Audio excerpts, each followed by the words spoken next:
Menjadi sensasi di dunia, ayah selebriti kondang Kim Kardashian merubah penampilannya menjadi wanita. Perubahan transgender yang sebelumnya bernama Bruce Jenner ini menjadi sensasi di media internasional. Debutnya menjadi seorang wanita ini dimulai ketika ia menjadi model sampul majalah internasional. Bruce kemudian merubah namanya menjadi Kathleen. Untuk mendapatkan penampilan yang seperti sekarang, ia rela melakukan serangkaian operasi plastik mencakup sejumlah prosedur. Tentu saja biayanya tak murah.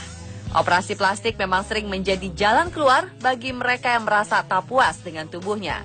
Meski hasilnya tak selalu sesuai harapan, banyak orang yang rela merogoh uang hingga miliaran rupiah demi penampilan sempurna. Siapa saja mereka? Inilah 7 operasi plastik termahal di dunia versi On The Spot. Yang pertama adalah Jordan James Park. Pria berusia 23 tahun ini memang sangat mengidolakan sosok Kim Kardashian. Untuk itulah ia rela menghabiskan uang hingga 1,8 miliar rupiah demi mirip sang idola. Pria asal Inggris yang berprofesi sebagai penata rias ini menjalani 50 kali operasi kecantikan termasuk botox, pembentukan bibir, alis mata, rambut, dan lain sebagainya. Meski penampilannya banyak dikritik, namun Jordan tidak peduli. Ia merasa senang dan puas dengan penampilannya sekarang. Tak hanya ingin mirip dengan Kim, Jordan juga suka mengumpulkan barang-barang bermerek yang dipakai oleh sang idola. Sepasang wanita kembar ini juga rela menghabiskan dana fantastis agar tampak identik. Mereka adalah Anna dan Lucy DeSing. Kedua wanita berusia 28 tahun ini menghamburkan dana tak kurang dari 2,8 miliar rupiah demi angan-angannya tersebut. Anna dan Lucy yang tinggal di Perth, Australia Barat ini sepakat memperbesar payudara, menambah tebal bibir, dan membentuk alis. Untuk melengkapi kesan identik, keduanya juga menjalani perawatan kulit, diet, serta memakai pakaian dan sepatu yang sama. Keduanya juga berbagi banyak hal, mulai pekerjaan, rumah, mobil, bahkan menyantap menu makanan yang sama setiap hari. Meski melakukan rutinitas yang sama setiap hari bersama-sama, namun keduanya tidak merasa bosan dan bahkan tak bisa dipisahkan. Seorang penulis asal Tiongkok bernama Zhang Yiyi menduduki peringkat ketiga. Dengan dana tak kurang dari 3 miliar rupiah, Zhang rela melakukan permak wajah demi mirip idolanya, yaitu William Shakespeare. Zhang menghabiskan sepanjang hidupnya untuk mengumpulkan dana tersebut. Pria 34 tahun ini memang sangat mengidolakan Shakespeare sejak masih kanak-kanak. Total dirinya telah menjalani 10 kali operasi, termasuk rekonstruksi mata, pembentukan kelopak mata, operasi hidung, dan pengencangan wajah dalam beberapa bulan. Selanjutnya, Zhang ingin meniru kepala botak Shakespeare. Namun sementara ia akan memanjangkan rambut agar terlihat lebih mirip dengan idolanya tersebut. Operasi termahal berikutnya memakan dana tak kurang dari 3,3 miliar rupiah. Rangkaian operasi plastik ini dilakukan oleh pria bernama Rodrigo Alves. Rodrigo sengaja melakukan prosedur operasi untuk membuat dirinya jadi setampan boneka Ken. Demi impiannya, Rodrigo bahkan telah menjalani 30 kali operasi plastik. Meski telah menghabiskan miliaran rupiah, Rodrigo tidak merasa menyesal. Angka fantastis yang ia keluarkan, ia gunakan untuk melakukan operasi plastik pada bagian tubuhnya. Di antaranya adalah hidung, mata, sedot lemak, suntik botox, dan juga pemasangan six-pack implants pada bagian perutnya. Selanjutnya adalah Nailin Namita. Dengan total 51 kali operasi, wanita yang ingin mirip dengan Ratu Mesir Nefertiti ini rela menghabiskan dana hingga 3,6 miliar rupiah. Wanita Inggris ini sangat mengagumi reputasi Nefertiti sebagai wanita cantik di masanya. Transformasi bedah plastik Nailin yang luar biasa dimulai pada tahun 1987.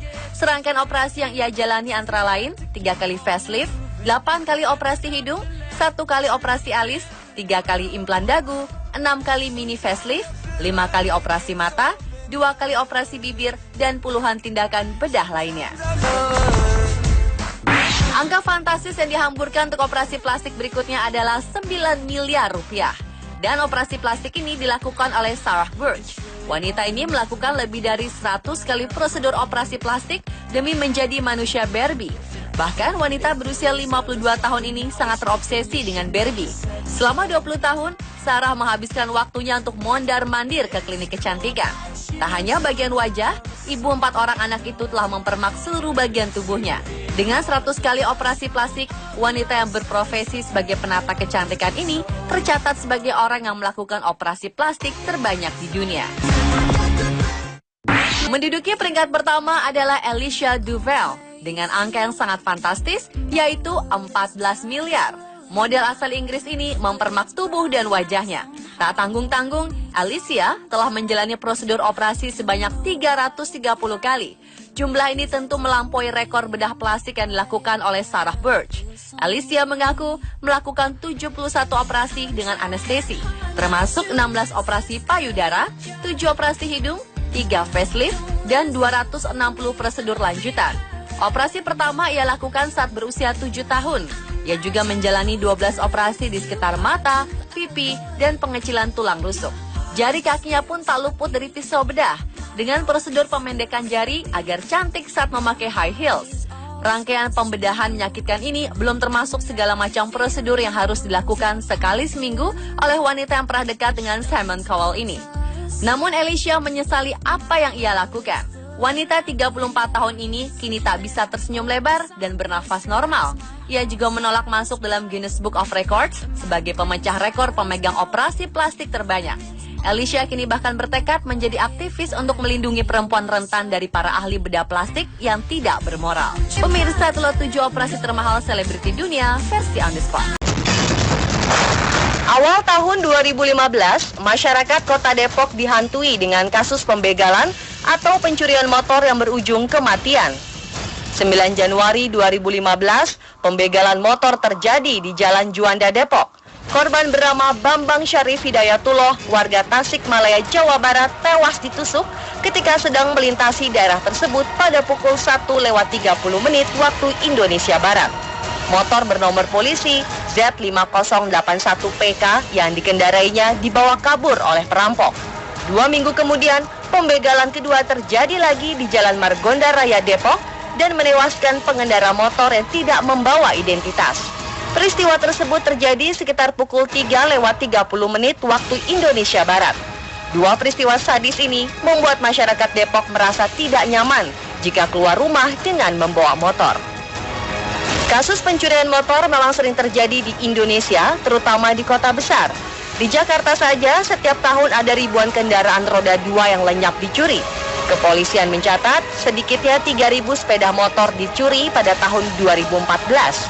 Tahun 2013, lebih dari 5.000 motor sukses digasak pencuri. Data dari 3 tahun sebelumnya, dari tahun 2010 hingga 2012, jika dijumlahkan, pencurian motor bisa mencapai 18.000 unit. Tingginya pencurian sepeda motor ini tidak lepas dari pertumbuhan jumlah sepeda motor setiap tahunnya. Dengan banyaknya sepeda motor, peluang untuk mendapatkan uang instan dari pencurian sepeda motor akan semakin banyak.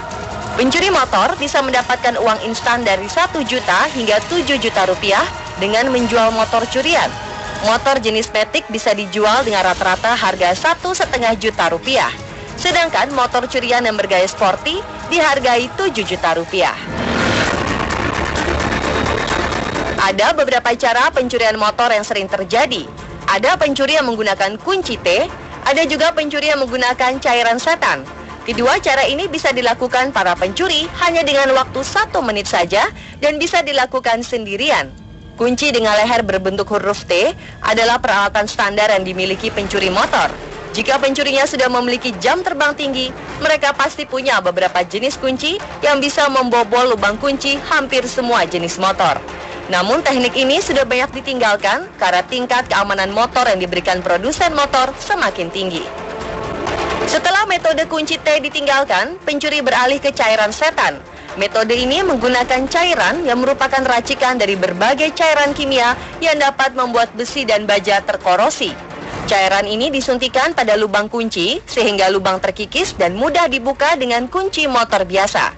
Cara ini dinilai lebih cepat dilakukan dan pencuri tidak membutuhkan tenaga ekstra seperti saat menggunakan kunci T.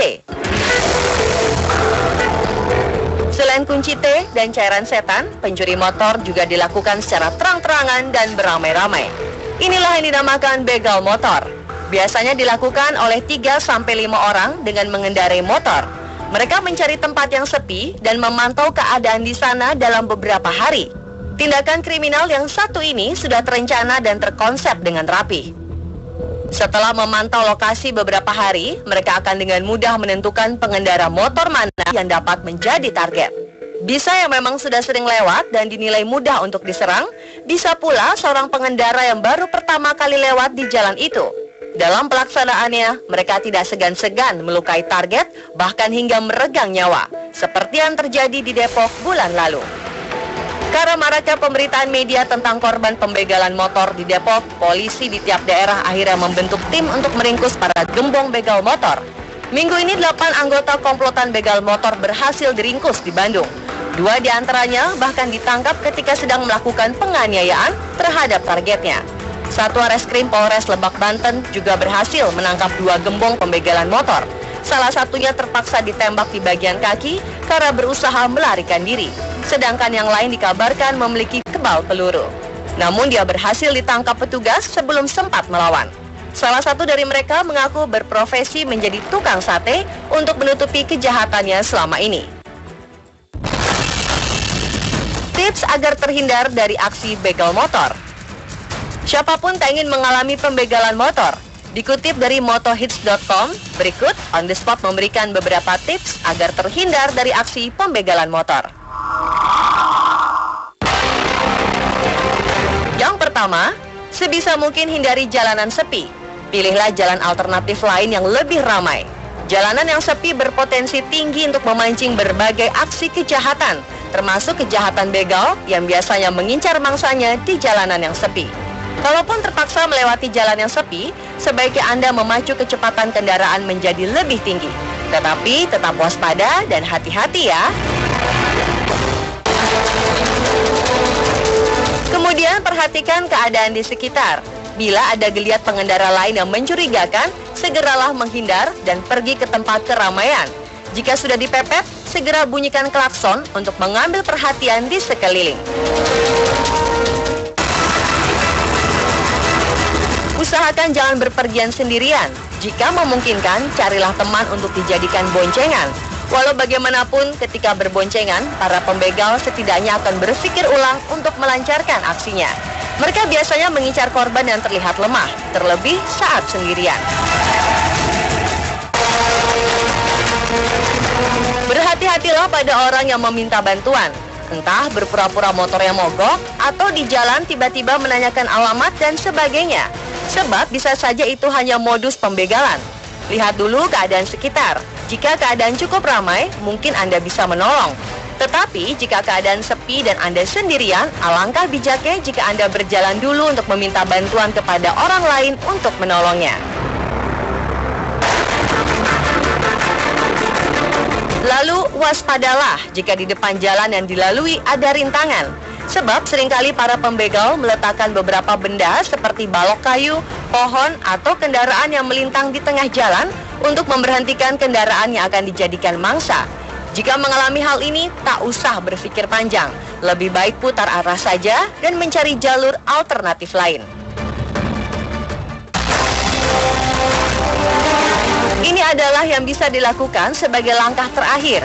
Jika sudah berada dalam kondisi yang benar-benar terdesak dan membahayakan nyawa, serahkan saja motor Anda. Sebab lebih baik kehilangan motor daripada kehilangan nyawa. Aksi begal saat ini memang lebih beragam. Pelakunya pun semakin kejam dan sadis. Mereka biasanya tak segan-segan untuk melukai bahkan menghabisi nyawa korbannya hanya demi motor. Kejadian-kejadian ini tentunya membuat kita semua prihatin. Mari kita turut andil untuk sama-sama menjaga keamanan daerah sekitar. Misalnya dengan ikut berjaga di jalanan atau dengan upaya-upaya lain yang bisa menciutkan nyali para pembegal. Hal ini dilakukan agar meminimalisir berbagai aksi kejahatan yang sangat merugikan kita semua. Jadi, selalu waspada dan berhati-hati ya pemirsa.